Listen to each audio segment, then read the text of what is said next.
Are you convinced of something that possibly isn't true? Do you know where you are biased? We're all biased about something. How can we check ourselves? That's the topic of today's conversation. Let's get into it. Well, welcome to day 18 of the Hopeful Skeptic Coffee Chat, where we pull out a different question of the day every day to stimulate our minds to discuss God, faith, philosophy, reason. So I invite you to get your favorite beverage, mine's coffee, sit back and consider today's question.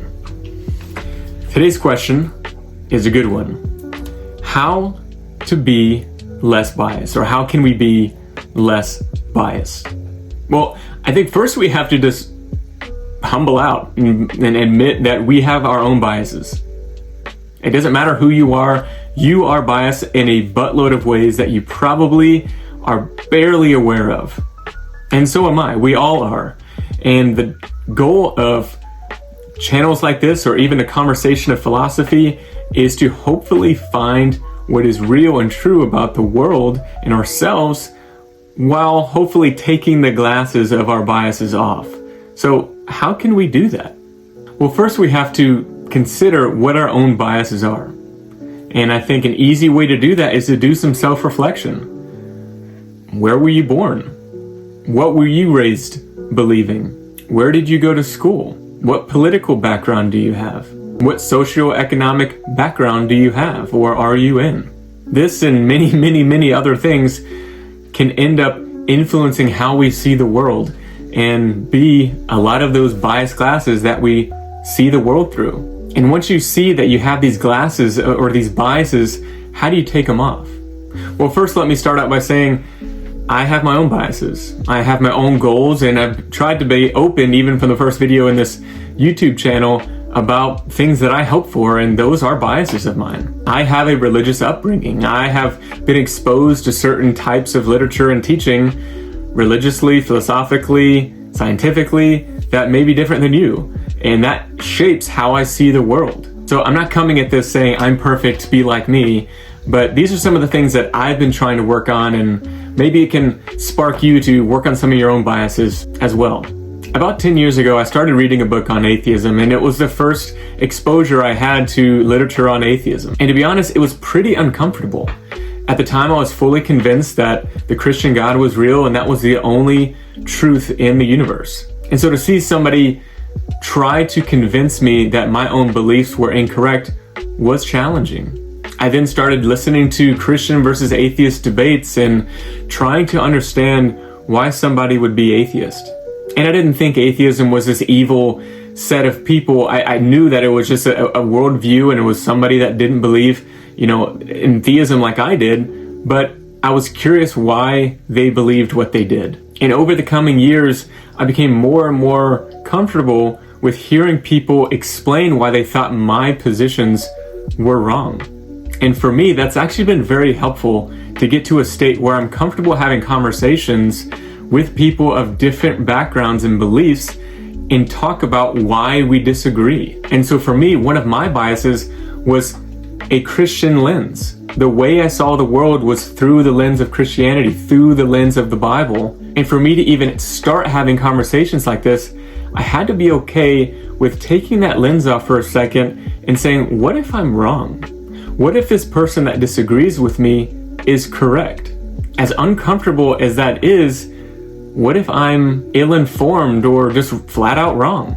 And so I think we have to start with just the honesty that there's a possibility that we are wrong about whatever it is we believe about the world. No matter how close to home those beliefs are, and when I say beliefs, I'm not talking about religious beliefs, just however you see the world, whatever you believe about the origin of the universe or God or religion, those beliefs. Are you okay with the possibility of being wrong? Because if you're not, that's going to massively affect how you view evidence and reason to arguments for and against whatever it is you believe. You're going to be very lax on arguments pushing your agenda, and you're going to be very critical on average of arguments against your position. You see it all the time in politics. It's hilarious to see political debates where the amount of depth in the conversation is just laughable, but they still have tens of thousands, hundreds of thousands of people roaring them on because it's just a you versus them. It's just your biased position versus our biased position, instead of actually having conversations about real issues. In the same way, I think we do that in religion. So I think first we have to say, maybe I'm wrong. And then after admitting the possibility that we are wrong, and again, that's not saying that we are wrong, it's just the possibility that we're wrong. I think we have to then, second, do research on your own position and other people's positions that are opposite to yours. Like if we are in our own worldview and we know things within our own worldview, or hopefully at least you know that, and you're completely unaware of how other people see the world and believe things, how can you even have a position without understanding what their position is? How can you know that I don't believe what you believe while at the same time not even knowing what the other person believes? And so I think second, we have to do a little bit of research. And I don't think you have to be a PhD, but I do think you need to know the basics of your worldview and how that compares to other people's worldviews. Like think about it. Let's say you are, a minority and you are a flat earther and you didn't understand that most of the world believes the earth is round. I think that person would need to, one, have the humility to say, maybe I'm possibly wrong. And then two, do research. Why do I actually believe the earth is flat? And there's this whole group of people that believe the earth is round. Why do they believe the earth is round? And then I think third and lastly, I think we need to have conversations about it with people, hopefully that disagree with you, but even if they don't disagree with you, just about the topics. Find somebody that you can engage with, that you can bounce things off of and say, hey, does this make sense? Like, do I sound crazy when I'm saying this? Like, does this argument I'm delivering have any loopholes that I'm just not seeing?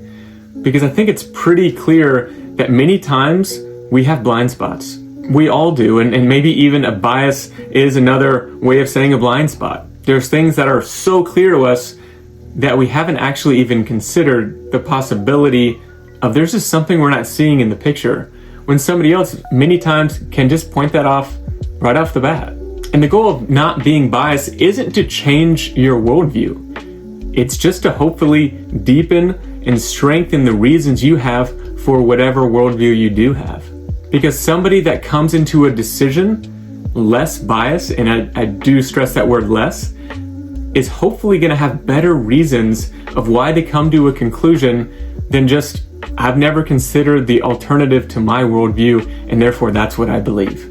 And so whoever you are, myself included, we're all biased, unfortunately. But I think we can strive to be less biased every day. So for myself, I'll challenge myself and I'll challenge you. Are you open to the possibility of being wrong? Number one. Are you informed about the strengths and weaknesses of your views and the alternative worldviews? And three, do you have conversations with people to hopefully have them point out your blind spots and help you be a more informed person? Those are my best 3 ideas on how to be less biased. But what about you? What helps you to be less biased? Let's talk about it in the comments. This has been day 18 of the Hopeful Skeptic Coffee Chat. I invite you to come back tomorrow for day 19 and subscribe if you like this content and like if you like the video. But I'll see you tomorrow. Cheers and have a great day.